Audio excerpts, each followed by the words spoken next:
ओम श्रीमद् वाल्मीकि रामायणे युद्धकाण्डे चतुर्थः सर्गः भाग 2।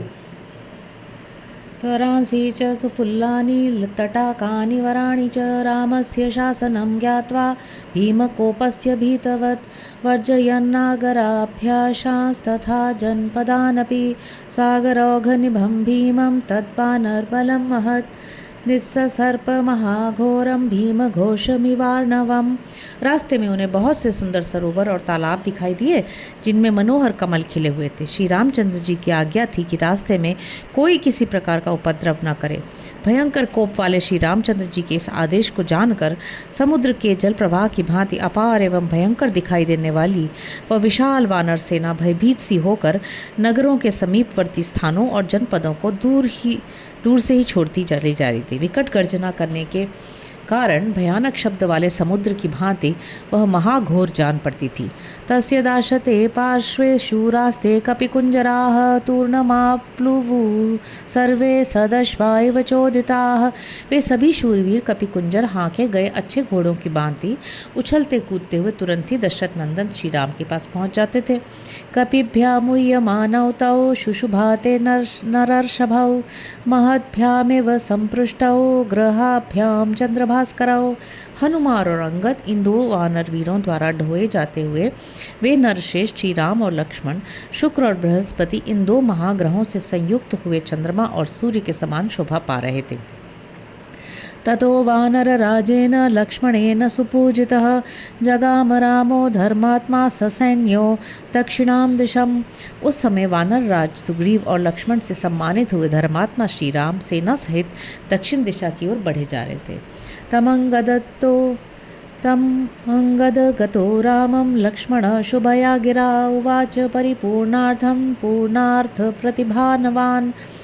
लक्ष्मण जी अंगद के कंधे पर बैठे हुए थे। वे शकुनों के द्वारा कार्य सिद्धि की बात अच्छी तरह जान लेते थे।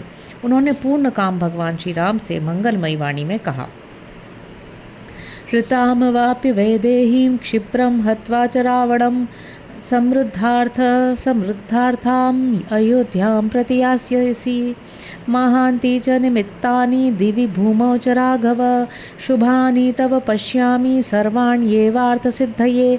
रघुनंदन, मुझे पृथ्वी और आकाश में बहुत अच्छे अच्छे शकुन दिखाई देते हैं। ये सब आपके मनोरथ की सिद्धि को सूचित करते हैं। इनसे निश्चय होता है कि आप शीघ्र ही रावण को मारकर हरी हुई सीता जी को प्राप्त करेंगे और सफल मनोरथ होकर समृद्धशालिनी अयोध्या को पधारेंगे।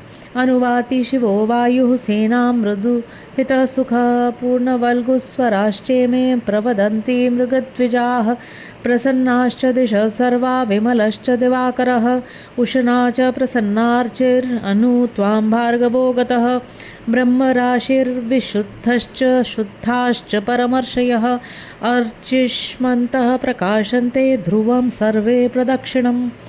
देखिए, सेना के पीछे शीतल मंद हितकर और सुखमय समीर चल रहा है। ये पशु और पक्षी पूर्ण मधुर स्वर में अपनी अपनी बोली बोल रहे हैं। सब दिशाएं प्रसन्न हैं। सूर्यदेव निर्मल दिखाई दे रहे हैं। भृगुनंदन शुक्र भी अपनी उज्ज्वल प्रभा से प्रकाशित हो आपके पीछे की दिशा में प्रकाशित हो रहे हैं। जहाँ सप्तर्षियों का समुदाय शोभा पाता है, वो ध्रुव तारा भी निर्मल दिखाई देता है। शुद्ध और प्रकाशमान समस्त सप्तर्षि गण ध्रुव को अपने दाहिने रख के उनकी परिक्रमा करते हैं। त्रिशंकुर्विमलो भाति राजर्षि स पुरोहितः पितामह पुरोस्माकमिक्ष्वाकूणां महात्मनाम।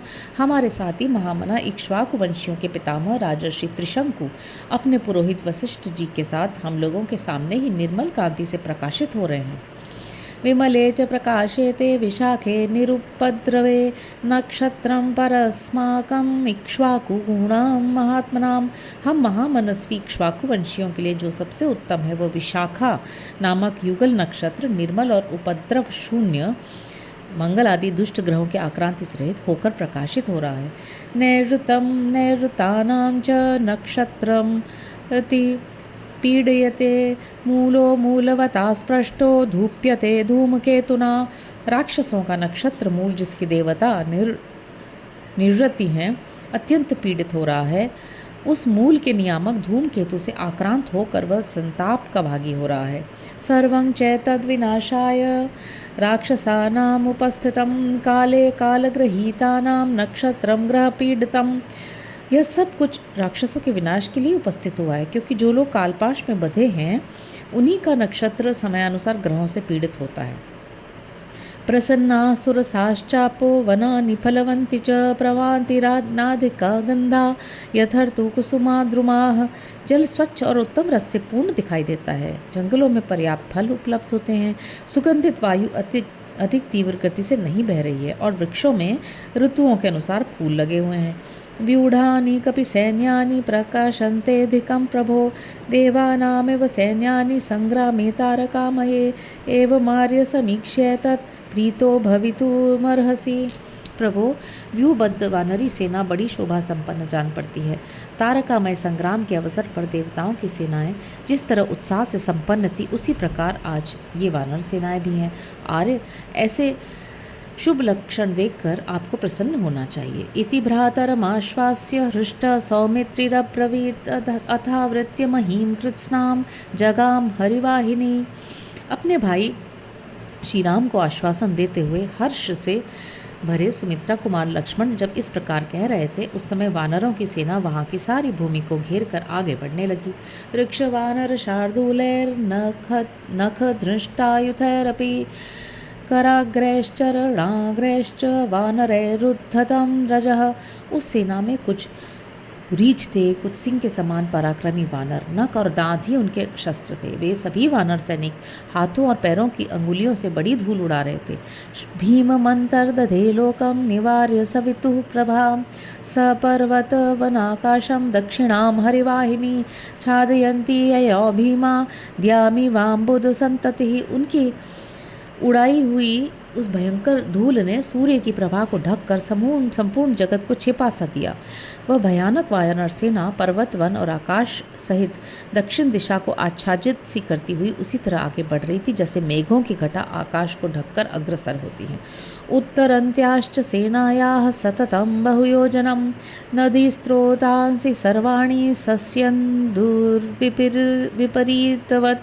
वह वानरी सेना जब किसी नदी को पार करती थी, उस समय लगातार कई योजना तक उसकी समस्त धाराएं उल्टी बहने लगती थी। सरांसी विमलांभांसी द्रुमाकीर्णाश्च पर्वतान् समान भूमि प्रदेशाश्च वनानि फलवन्ति च मध्येन च समन्ताच्च तिर्यक् चाधश्च साविशत् समावृत्य महीं कृत्स्नां जगाम महती च मुहुः।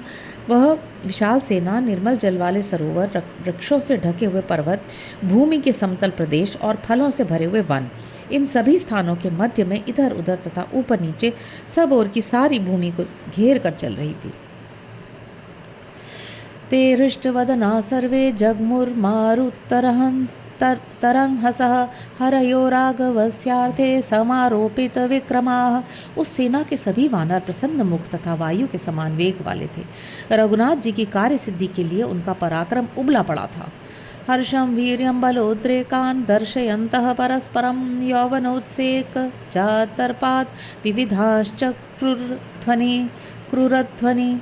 वे जवानी के जोश और अभिमान जनित दर्प के कारण रास्ते में एक दूसरे को उत्साह, पराक्रम तथा नाना प्रकार के बल संबंधी उत्कर्ष दिखा रहे थे। तत्र केचित् द्रुतं जग्मुरुपेतुश्च तथा परे केचित् किलकिलां चक्रुर्वानरा वनगोचराः प्रास्फोटयंश्च पुच्छानि सन्निज जघ्नुपदान्यपि। उनमें से कोई तो बड़ी तेजी से भूतल पर चलते थे और दूसरे उछलकर आकाश में उड़ जाते थे। कितने ही वनवासी वानर किलकारियां भरते, पृथ्वी पर अपनी पूंछ फटकारते और पैर पटकते थे। भुजान विक्षिप्य शैलाश्च द्रुमान्ये बभंजरे आरोहंतश्च शृंगानि गिरीणाम गिरिगोचराः। कितने ही बाहें फैलाकर पर्वत शिखरों और वृक्षों को तोड़ डालते थे और पर्वतों पर विचरने वाले बहुतेरे वानर पहाड़ों की चोटियों पर चल जाते थे। महानादान प्रमुंचन्ति क्ष्वेडामन्ये प्रचक्रिरे उरुवेगैश्च ममृदुल मृदुलता जालान्यनेकशः, कोई बड़े जोर से गरजते, कोई सिंहनाद करते, कितने ही अपनी जांघों के वेग से अनेकानेक लता समूहों को मसल डालते थे। जृंभमाणाश्च विक्रांता विचिक्रीडुः शिलाद्रुमैः ततः शतसहस्रैश्च कोटिभिश्च सहस्रशः वानराणां सुघोराणां श्रीमत्परिवृता मही। वे सभी वानर बड़ी पराक्रमी थे, अंगड़ाई लेते हुए पत्थर की चट्टानों और बड़े बड़े वृक्षों से खेल करते थे। उन सहस्रों लाखों और करोड़ों वानरों से घिरी हुई सारी पृथ्वी बड़ी शोभा पाती थी। सा स्म याति दिवारात्रं महति हरिवाहिनी प्रहृष्ट मुदिता सर्वे सुग्रीवेणाभिपालिताः वानरास्त्वरिता यान्ति सर्वे युद्धाभिनन्दिनः प्रमोक्ष यशवः सीतां मुहूर्तं क्वापि नावसम्।